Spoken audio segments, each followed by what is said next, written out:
Salam, Bapak Ibu, Saudara-saudari yang terkasih dalam Yesus Kristus.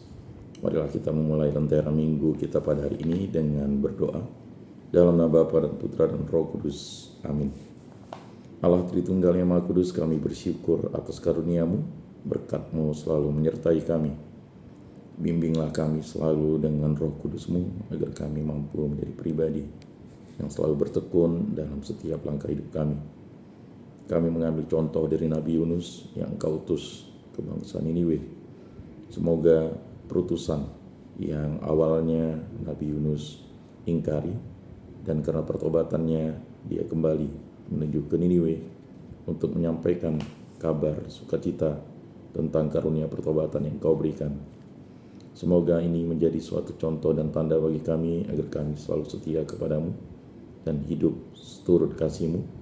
Dan dengan pertobatan daripadamu, kami selalu dipanggil menjadi pribadi yang bertekun dalam pewartaan dan kesaksian yang nyata untuk mengabarkan kabar sukacita dan kasih serta karunia pertobatan daripadamu. Semua doa ini kami serahkan dengan perantaraan Tuhan kami Yesus Kristus, yang hidup dan meraja kini dan sepanjang segala masa. Amin. Dalam nama Bapa dan Putra dan Roh Kudus. Amin. Bapak Ibu, Saudara-saudari yang terkasih, para pendengar RRI Pro 1 Pontianak dimanapun berada. Pada kesempatan ini kita akan mendengarkan suatu tema yang sungguh luar biasa. Tema ini merupakan salah satu materi dari Bulan Kitab Suci Nasional, yaitu pada pertemuan pertama tentang kasih Allah menggerakkan evangelisasi diri, yang diambil dari kitab Yunus bab 1 ayat 1 sampai 17. Bapak Ibu, Saudara-saudari yang terkasih, aku takut akan Tuhan Allah yang mempunyai langit, yang telah menjadikan lautan dan daratan. Yunus bab 1 ayat 9. Kata orang bijak, hidup itu seperti roda yang berputar. Dalam kehidupan terkadang ada badai, bahkan badai yang sangat dahsyat. Terkadang juga tenang dan sangat damai. Tentu kita semua menginginkan ketenangan, kedamaian, kestabilan, dan kepastian. Itu yang kita harapkan di masa-masa setelah pandemi ini. Yunus bab 1 ayat 1 sampai 17 menyoroti pergulatan Nabi Yunus saat menerima tugas dari Tuhan untuk mewartakan pertobatan kepada orang-orang di Niniwe. Bagaimana mungkin Tuhan mengutusnya kepada bangsa yang memusuhi umatnya sendiri? Padahal orang yang jahat mesti dihukum. Demikian kira-kira yang ada dalam pikiran sang nabi saat itu, memberontak untuk menolak perutusan Tuhan. Dalam perjalanan menjauh dari Tuhan itulah badai menerjang kapal yang ditumpangi oleh Yunus, dan kapal hampir tenggelam. Ternyata pikiran Allah itu bukan pikiran manusia. Jalan Allah kadang berseberangan dengan keinginan manusia. Jalannya adalah kasih, dan kasih ini mengutamakan pengampunan daripada penghukuman. Dalam perutusannya, Yunus ditantang untuk mengakui Tuhannya. Tuhan yang mengasihi dan mengampuni, agar badai yang menerjang kapal dapat menjadi reda dan penumpang menjadi selamat. Begitupun di tengah badai kehidupan, umat beriman diajak untuk mengevangelisasi dirinya dengan mengakui Tuhan, agar mengalaminya sebagai Allah yang mengasihi dan mengampuni. Bapak Ibu, Saudara-saudari yang terkasih, para pendengar RRI Pro 1 Pontianak, mari kita mengambil kitab suci kita untuk membuka kitab Yunus bab 1 ayat 1 sampai 17. Datanglah firman Tuhan kepada Yunus bin Amitai, demikian: bangunlah, pergilah ke Niniwe, kota yang besar itu. Berserulah terhadap mereka, karena kejahatannya telah sampai kepadaku. Tetapi Yunus bersiap untuk melarikan diri ke Tarsis, jauh dari hadapan Tuhan. Ia pergi ke Yapo dan mendapat di sana sebuah kapal yang akan berangkat ke Tarsis. Ia membayar biaya perjalanannya, lalu naik kapal itu untuk berlayar bersama-sama dengan mereka ke Tarsis, jauh dari hadapan Tuhan. Tetapi Tuhan menurunkan angin ribut ke laut, lalu terjadilah badai besar, sehingga kapal itu hampir-hampir terpukul hancur. Awak kapal menjadi takut, masing-masing berteriak-teriak kepada Allahnya, dan mereka membuang ke dalam laut segala muatan kapal itu untuk meringankannya. Tetapi Yunus telah turun ke dalam ruang kapal yang paling bawah dan berbaring di situ, lalu tertidur dengan nyenyak. Datanglah nahkoda mendapatkannya sambil berkata, "Bagaimana mungkin engkau tidur begitu nyenyak? Bangunlah, berserulah kepada Allahmu, barangkali Allah itu akan mengindahkan kita, sehingga kita tidak binasa." Lalu berkatalah mereka satu sama lain, "Marilah kita buang undi supaya kita mengetahui karena siapakah kita ditimpa oleh malapetaka ini." Mereka membuang undi dan Yunuslah yang kena undi. Berkatalah mereka kepadanya, "Beritahukan kepada kami karena siapa kita ditimpa oleh malapetaka ini. Apa pekerjaanmu dan dari mana engkau datang? Apa negerimu dan dari bangsa manakah engkau?" Sahutnya kepada mereka, "Aku seorang Ibrani. Aku takut akan Tuhan, Allah yang empunya langit, yang telah menjadikan lautan dan daratan." Orang-orang itu menjadi sangat takut, lalu berkata kepadanya, "Apa yang telah kau perbuat?" Sebab orang-orang itu mengetahui bahwa ia melarikan diri jauh dari hadapan Tuhan. Hal itu telah diberitahukannya kepada mereka. Bertanyalah mereka, "Akan kami apakan engkau supaya laut menjadi reda dan tidak menyerang kami lagi? Sebab laut semakin bergelora." Sahutnya kepada mereka, "Angkatlah aku, campakkanlah aku ke dalam laut, maka laut akan menjadi reda dan tidak menyerang kamu lagi. Sebab aku tahu bahwa karena akulah badai besar ini menyerang kamu." Lalu berdayunglah orang-orang itu dengan sekuat tenaga untuk membawa kapal itu kembali ke darat. Tetapi mereka tidak sanggup, sebab laut semakin bergelora menyerang mereka. Lalu berserulah mereka kepada Tuhan, katanya, "Ya Tuhan, janganlah kiranya engkau biarkan kami binasa karena nyawa orang ini, dan janganlah engkau tanggungkan kepada kami darah orang yang tidak bersalah. Sebab engkau Tuhan telah berbuat seperti yang kau kehendaki." Kemudian mereka mengangkat Yunus, lalu mencampakkannya ke dalam laut, dan laut berhenti mengamuk. Orang-orang itu menjadi sangat takut kepada Tuhan, lalu mempersembahkan korban sembelihan bagi Tuhan, serta mengikrarkan nazar. Maka atas penentuan Tuhan datanglah seekor ikan besar yang menelan Yunus. Dan Yunus tinggal di dalam perut ikan itu 3 hari 3 malam lamanya. Demikianlah sabda Tuhan. Syukur kepada Allah. Bapak, Ibu, saudara-saudari yang terkasih dalam Yesus Kristus, Yunus bab 1 ayat 1 sampai 17 menceritakan awal perjalanan Yunus sebagai seorang nabi. Ia diutus oleh Tuhan untuk pergi ke kota Niniwe dan menyerukan pertobatan bagi penduduk kota tersebut.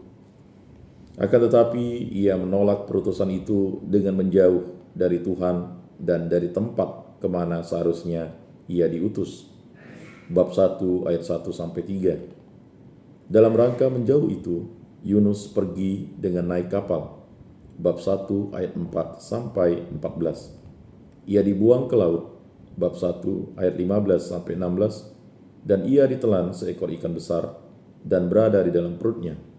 Bab 1 ayat 17 sampai bab 2 ayat 10. Untuk memahami cerita dalam Yunus bab 1 ayat 1 sampai 17, baiklah kita memahami nama kota-kota yang disebut dalam perikop ini, yaitu Yerusalem, Niniwe, dan Tarsis. Yerusalem. Yunus diutus oleh Tuhan ke tanah asing.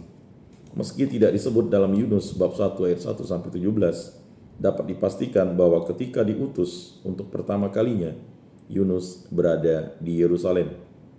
Yerusalem merupakan kota tanah air dari orang-orang Ibrani yang takut akan Tuhan. Bab 1 ayat 9. Dari Yerusalem, Yunus turun ke Yapo, sekarang Tel Apid, di pantai Laut Tengah. Sejak sekitar tahun 480 sebelum Masehi, terdapat kapal laut yang berangkat dari pelabuhan Yapo ke arah Spanyol. Niniwe. Sekitar abad ke-8 sebelum Masehi, di zaman kerajaan Asyur, Niniwe merupakan kota terbesar di dunia. Luasnya diperkirakan 500 hektar, 3 hari perjalanan. Kita bisa baca dalam Yunus bab 3 ayat 2, bila dikelilingi. Sedangkan kota Yerusalem saat itu hanya sekitar 20 hektar. Kota Niniwe berjarak sekitar 1120 km dari Yerusalem ke arah timur utara. Untuk pergi ke sana dari arah Yerusalem, orang mesti melewati bukit-bukit dan padang pasir.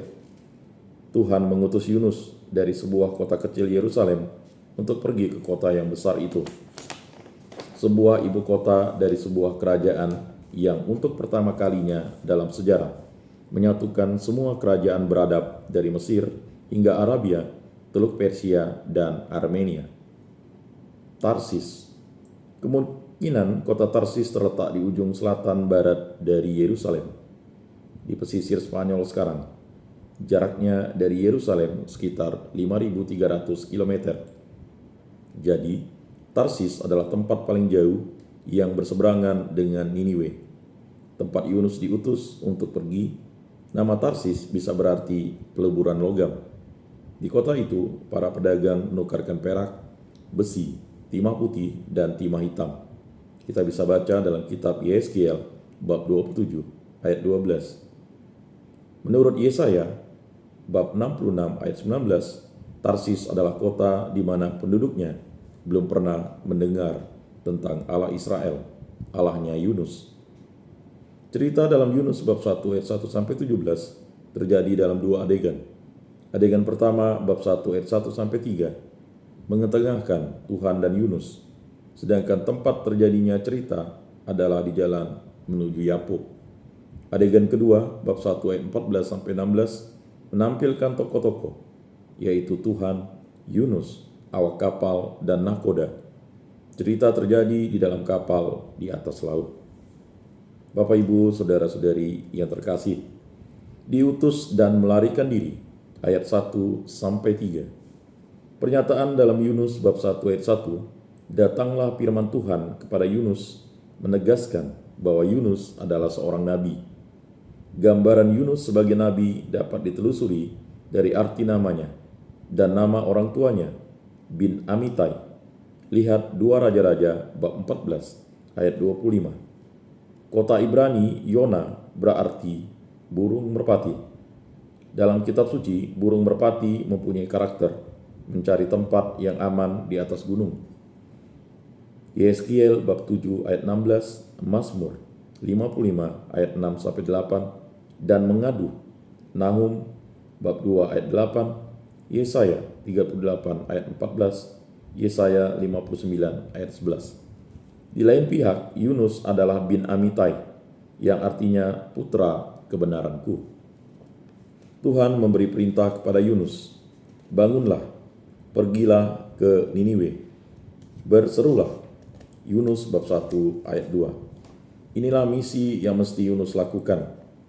Yunus tidak hanya diminta untuk pergi dan menyampaikan firman Tuhan seperti para nabi lainnya, namun ia mesti melakukan perutusan itu di Niniwe, kota musuh dari bangsanya sendiri. Di sana ia diperintah untuk mewartakan pertobatan. Berserulah karena kejahatannya sampai kepadaku. Terjadi ironi antara perintah Tuhan, bangunlah, pergilah, dan jawaban Yunus bersiap untuk melarikan diri. Yunus bab 1 ayat 3. Bukannya ke Niniwe, Yunus malah pergi ke arah yang berseberangan, yaitu ke Tarsis. Dengan melarikan diri ke Tarsis, Yunus menjauhkan diri, mungkin secara rohani dan fisik, dari Tuhan dan dari Niniwe. Alasan Yunus melarikan diri tidak diceritakan secara jelas. Ketika Tuhan menyebut kejahatan manusia dan manusia tidak mau bertobat, maka salah satu yang ada dalam benak orang beriman saat itu adalah bahwa Tuhan akan membalas kejahatan dengan hukuman sehingga terjadi keadilan. Dapat terjadi bahwa Yunus lari ke arah yang berseberangan dengan arah perutusannya, karena ia tidak ingin menjadi alat dari kemurkaan Allah yang akan menghukum kota pendosa.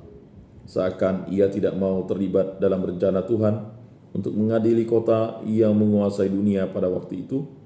Dalam kitab nabi-nabi lain, kerajaan Asyur dengan Niniwe sebagai ibu kotanya dikenal sebagai bangsa yang menindas Israel.